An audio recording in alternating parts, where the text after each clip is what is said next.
Welcome, everybody, to another episode of the Talk Freelance to Me podcast. I am so excited today to welcome Lauren Ward of Write with Lauren to the podcast. Lauren, thank you so much for being here today. How are you doing? Hey, Ashley, I'm so great and so excited to be here and chat with you.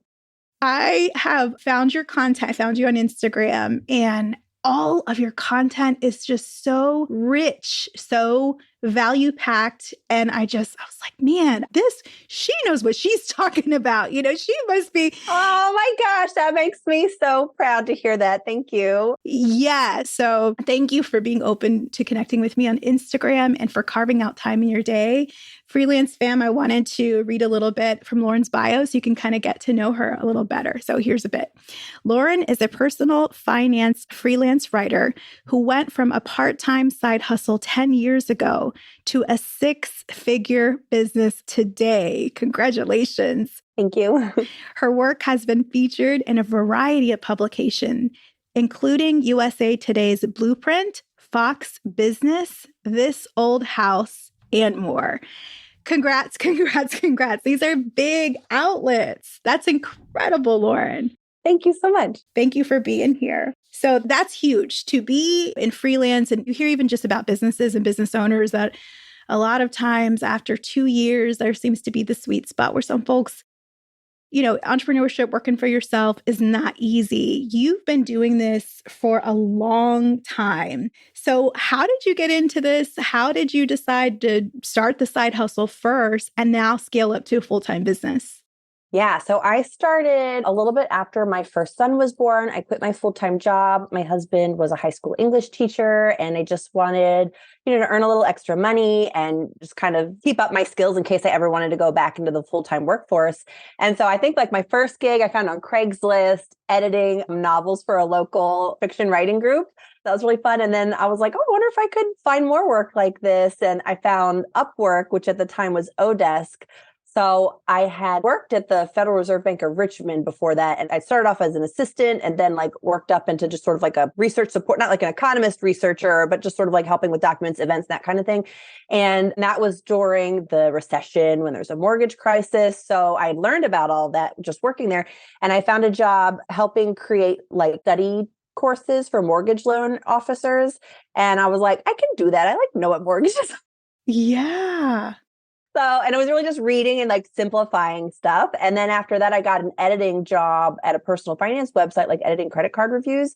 And my boss there asked me if I wanted to write. And I was very resistant because I felt I'm not a writer. I don't know anything about personal finance, but everybody knows something about credit cards or you can learn this stuff. And so I was very fortunate that he pushed me a few times and I took on that first assignment and just kind of snowballed from there, just researching and learning new things. And as I was going through adulthood and getting a mortgage of my own and that kind of thing, it sort of led into other areas that I wrote about. That is amazing. And personal finance, just talk about something that's so applicable to everybody and so important to everybody. It's such a big part of our lives, right? Being able to have a proper credit score to get a loan for your house, for a car, for a business, if you need a business loan. So really important work that you're doing. I love that. And the ability to take complex, maybe even intimidating topics and make them easy to understand. That's a gift. Not everybody can do that. Yeah. And over the years, it's really exploded as an industry for online content, both on websites that sort of do maybe earn money from affiliate links, but also just financial services companies. You don't really advertise those bylines because oftentimes it's ghostwriting. But, think about every investment firm, CPA, all of those people need online content. Really any business, but everybody's really realized they need that online content to reach their customers. And so there's just such a good amount of work for other writers who may want to explore that area. That's amazing. And I love the diversity too, and the types of copy and content that you've written. From courses to blogs to ghostwriting. That's amazing. And so I know you mentioned that you had that background, kind of that for the Federal Reserve, you said, in Richmond. Yeah. But I can't say it's not like I had an economics degree or anything. I just happened to get a secretary job there basically out of college and then just sort of moved my way into other departments. I'm not saying you need this really formal background to get started writing in this area. Right. But I love that. even just taking this as an opportunity that landed in your lap and you took it and grabbed it and learned from it. And now look at you. I mean, that's really, really admirable and inspirational. I love that. In addition to personal finance, I know we talked about you're a mom of 3 as well, and I'm sure you have other passions and interests. Are there any other topics that you consider niches? Is personal finance, what made you choose that one to kind of forge ahead with? Yeah, that's the one I kind of advertise myself as and put my different keywords in on my online presences of like what I cover. But I do write in other topics, especially when you start working with like a digital marketing agency and they might pull you in for a personal finance project and then give you offers or, projects in totally different other areas. So I also write in like fertility, digital marketing tactics. I just did some stereo stuff the other day just because it's kind of easy work that can come in. So I may not advertise that, but if I see something that I've had experience with, I would apply to it. Or, I just kind of say yes when it's something interesting. That's incredible. Talk about inspirational. There's people always thinking about doing a side hustle or doing remote work, and you've done it. You've taken it and you've scaled it. Can you tell us about the point where you reached that critical mass where you said, okay, this is more than just a side hustle? How did you know? And what does that process look like to say, I'm going to scale up? This is going to be my company. Can you tell us about that? Yeah, it's kind of a personal story. So I mentioned my husband was a public school teacher at the time, and we were just starting to have kids. And he was a relatively new teacher. He just never had time off when a kid was born. And so when our second child was born at the end of summer, he had like a week and then he had to go back to school stuff. We were like, this is our year, like this freelance thing. I wasn't doing a ton of work, but I was working on getting my rate up. The kids were napping or my mother-in-law would come and babysit. And so we were like, let's take this school year to get our financial house in order. And when summer hits, we're going to try both freelancing and see if it works. And it did. So he quit his job and we both freelance and homeschool our kids now. And so that's been 8 years since we did that. And then I found out I was pregnant with our third child. During that year, I was freaking out. I was like, whatever, let's just go for it. This is the plan. So that was really the inspiration, was just the lack of flexibility in his schedule. And I was like, I think we can make up your teacher salary. And we did. That is amazing. That's, as the kids say, #goals. I mean, to be able to not only take this remote work, this freelance life and create it, use it to cater to your life and to what's important to you, but also to bring hubby along and have him do it. That's awesome. Yes. And it sounds super cool, but I just want to give the caveat, obviously it was a lot of hard work and late nights and a lot of tiring years. It's totally worth it though. And the ultimate goal is just for us to both be around and have that time in everybody's lives when they're so young. So that was kind of the catalyst. I am so inspired by that, especially being a mama of 3 also. And just, the nature of schools and things that are happening, homeschool is an option that more people are considering now, but figuring out how do you make that work? How do you even do that? So, and writing and doing research and where you have to focus, you're not doing something like data entry that you can have Netflix on, you're thinking. So what kinds of things do you and your husband do now to find time to write, but also make sure the kids are doing their lessons and progressing in their curriculum? So we split up the workday. So one of us will work. So I'm working in the morning, this half of the day, and he's with the kids doing their lessons. And then afternoon we'll switch. And he'll go work and I'll be with the kids. And now I feel like we have a pretty good routine where we're getting stuff done in the workday. There have been times where when COVID hit and we were all afraid of what's going to happen to our income streams, we worked nonstop just out of fear because you didn't know who was going to freeze a freelance budget. But that wound up not being super problematic. But we're just pretty structured in what the workday looks like, what the school day looks like. The kids, we have certain activities that they do with groups. He has a teaching background, so it's a little more easy for him. I think with the lesson plans for me, I'm a very much I need a curriculum to follow and tell me what to do. But I just think making those processes and deciding on, you just have to make decisions. I think early on, having so much flexibility, I don't know, what do you want to do? I don't know, what should we do? Especially when the kids are little and it's preschool stuff. But now I think it's just important to create a schedule, create a system, make decisions and stick to it. Obviously be flexible. We're talking about my daughter has a dental appointment this afternoon, so that'll, be a thing, but it's just about not being too wrapped up in the flexibility. I think that's where it's almost too much choice sometimes can be unproductive. That's so interesting. I love that. You could write a whole book on that, a whole YouTube channel on that, because there's so many people that and you probably too, I know you work with freelancers and have a lot of writer friends that figuring out how to do parenting and this type of work. I know that's something we'll talk about. How do you create more consistency in a field where the name of the game is inconsistent sometimes? So I love that. And I love that you're not just taking these lessons that you've learned through all this hard work, but you're also sharing them. That's super generous. You could just ride into the sunset, with this knowledge and just be successful. So in addition to writing this content for clients, you also have this amazing Instagram account, Write with Lauren. I suggest everybody go follow her now. You have your website, the Write with Lauren website, and you have a shop where you've done the heavy lifting and creating resources for freelancers, and you have those available. Super cool. I love your company values, especially the one about abundance and that there's so much work. So much work. Yes. There's so much work, and we're all just kind of tinkering in our little laptops and wherever we live, and we're all doing it, and we're all making money, and there's enough. There's enough. I think that is such a beautiful value to share. Why has this been important to you to become a resource for other freelance colleagues?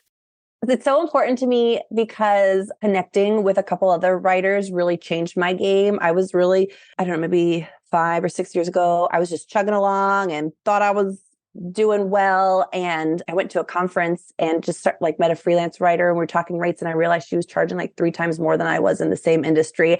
And my stomach just dropped. And then I went to I don't know if you're familiar with FinCon. It's financial media conference. Yeah.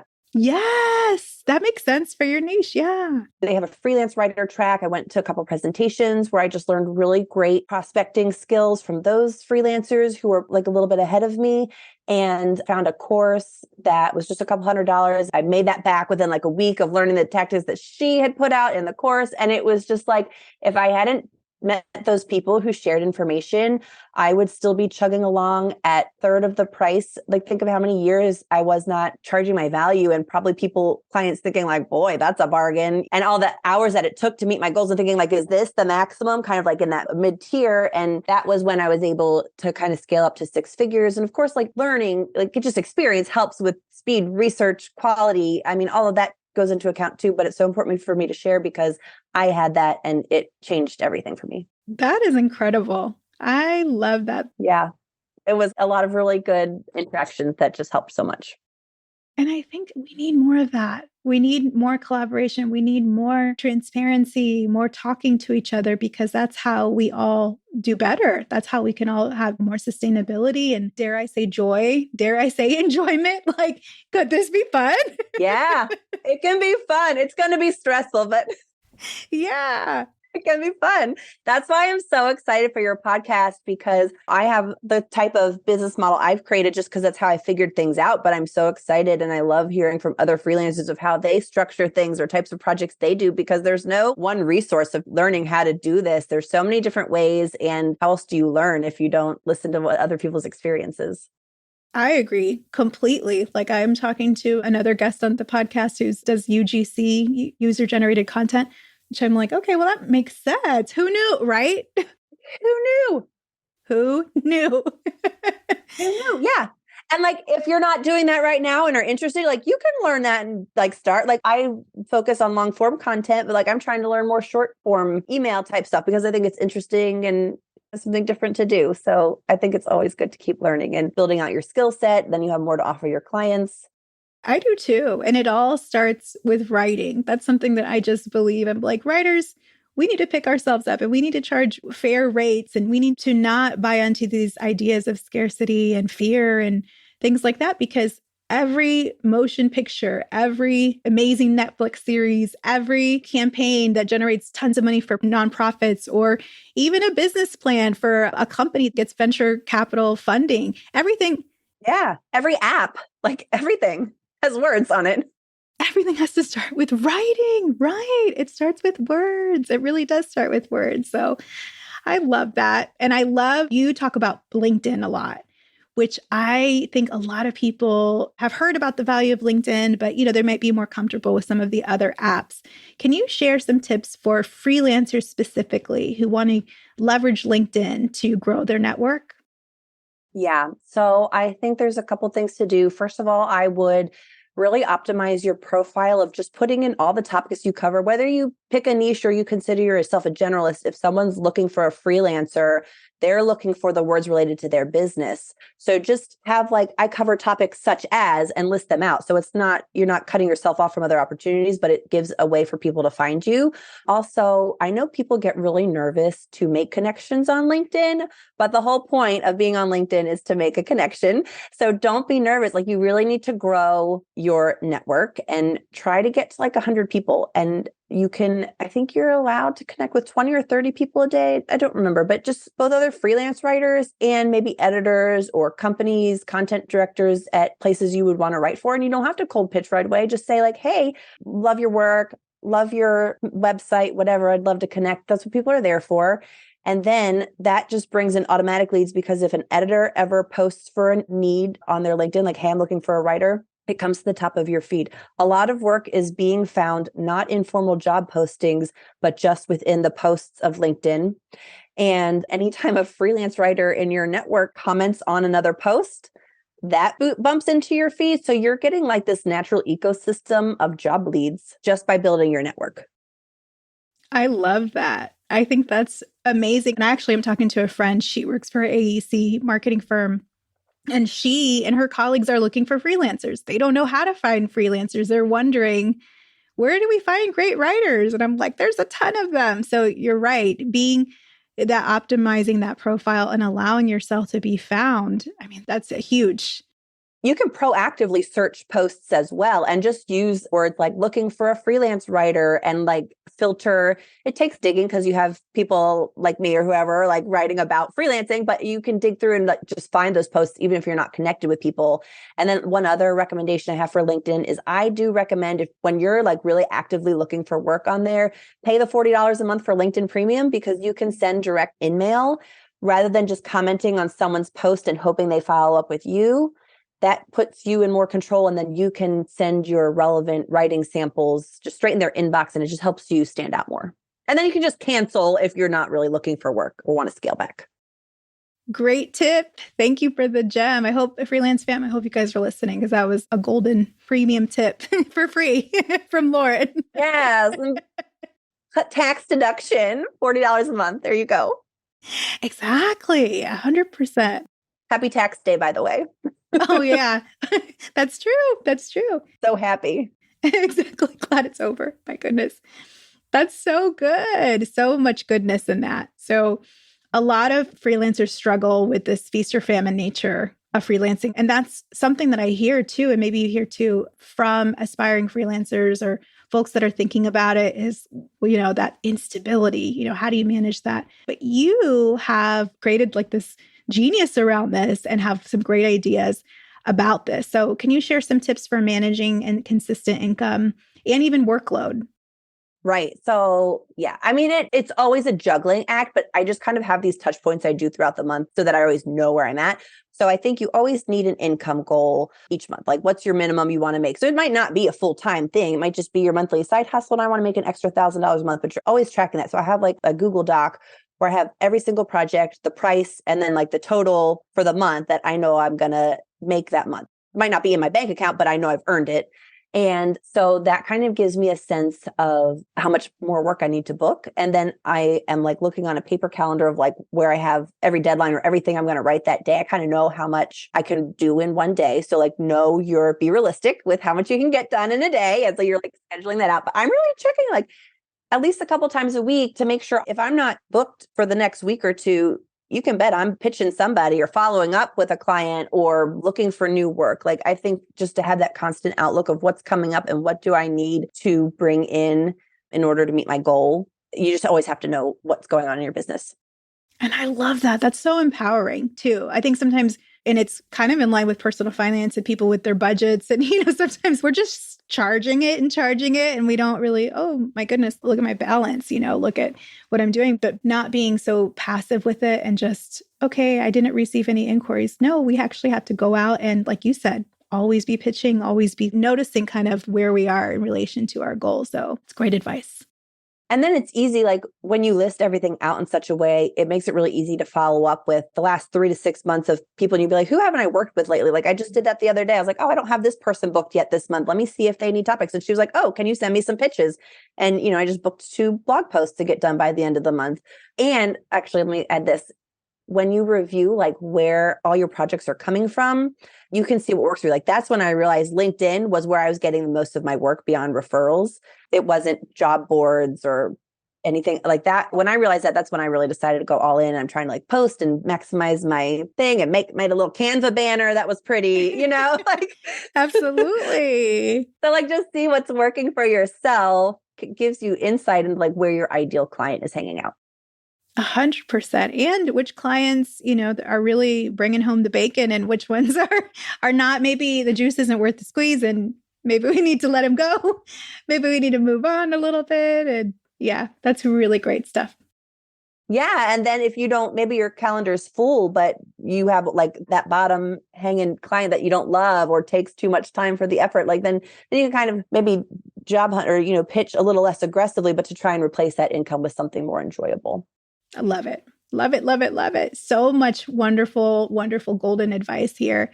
And you've been freelancing for a long time. A decade is not easy. It's actually been over a decade, I think.